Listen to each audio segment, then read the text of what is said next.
La velocidad variable, una pena. Eso no va a solucionar nada. Tienes menos visibilidad continuamente fijándote en los anuncios, que si 80, que si 70, que si 60. No vas por lo que vas, no vas por lo que vas. Pierdes reflejos, pierdes todo. Així s'expressaven els taxistes de la parada de Gavà el dia després que es posés en funcionament el sistema de velocitat variable. Però la polèmica sobre aquesta iniciativa del govern català s'ha estès a tots els àmbits de la societat. La velocitat variable és un nou sistema de limitació de la velocitat. A través de senyals lluminosos s'informa als conductors de la velocitat a la qual han d'adaptar-se segons les circumstàncies del trànsit. La velocitat pot baixar dels 80 als 70, 60, 50 o 40 km per hora, amb la finalitat de millorar la circulació, evitar els accidents i reduir-ne la contaminació. Els descensos de velocitat s'efectuaran de 10 en 10 km per hora.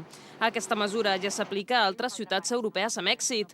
A Espanya, les vies on s'ha posat a prova la nova iniciativa han estat l'autovia C31, als 20 quilòmetres entre Castelldefels i la plaça Cerdà de Barcelona, i a l'autopista C32, als 14 quilòmetres que hi ha entre Castelldefels i el Nus del Llobregat. S'han escollit aquestes vies perquè el 52% de les entrades a Barcelona es fa per a aquests accessos.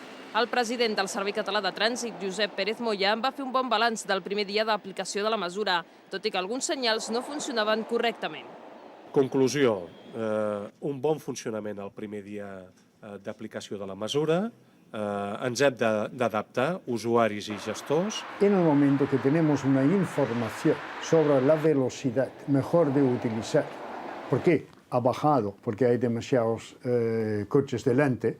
Entonces, cuando llegamos a la cola ya estamos avisados, hemos ajustado la velocidad a lo que va. Lo cual quiere decir que se suaviza. Todo el movimiento de circulación se suaviza. La probabilidad de tener un accidente de alcance a los que se han parado va bajando mucho.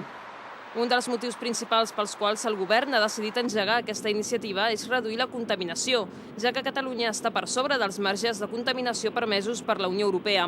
Aquesta raó no convenç els conductors, que creuen que aquesta és una manera més de recaptar diners. Pérez Moya nega aquesta idea i insisteix en que no s'ha pensat en instal·lar més radars. ¿Cuánto contaminamos más? Cuando vamos a Barcelona desde Gavà a 120, que tardamos 20 minutos, o cuando vamos a 80, que tardamos 35.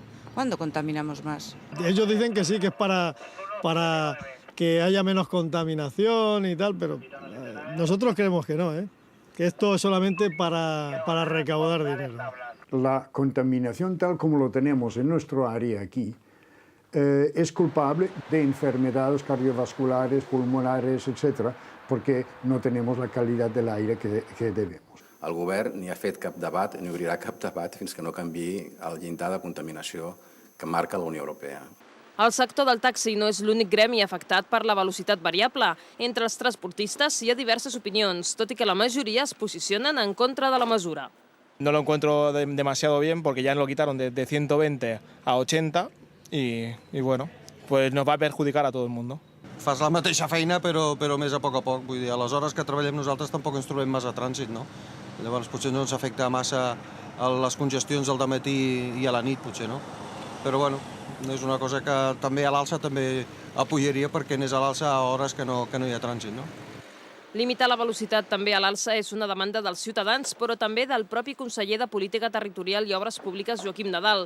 Alguns alcaldes de l'àrea metropolitana i diferents partits polítics, com el Partit Popular i Convergència i Unió, també estan a favor d'una flexibilitat en la velocitat. De moment, però, no es podrà superar els 80 km per hora en cap franja horària. Sobre todo en horas que no son horas punta, de noche, de madrugada, es que no hay nadie por las carreteras y tienes que ir a 80, es que es increíble. ¿Qué es que necesita estas personas que quieren ir a 100 o 120 por la noche? Esto es lo que nos han explicado. Yo creo que ahí teníamos que entrar en un debate más abierto y a ver qué es que les molesta de tener que ir a 80. Es muy seguro de ir así. Els milers de conductors que diàriament entren i surten de Barcelona per les vies de la costa sud s'hauran d'habituar durant els propers mesos a un nou paisatge format per gairebé 80 pòrtics informatius. Per aquest motiu, no es multarà les persones que superin la velocitat indicada fins a mitjans de març. La velocitat variable a la C31 i a la C32 servirà de prova i després s'estendrà al conjunt d'accessos a Barcelona, començant després de l'estiu a trams de la AP7, de la AP2 i de la B23.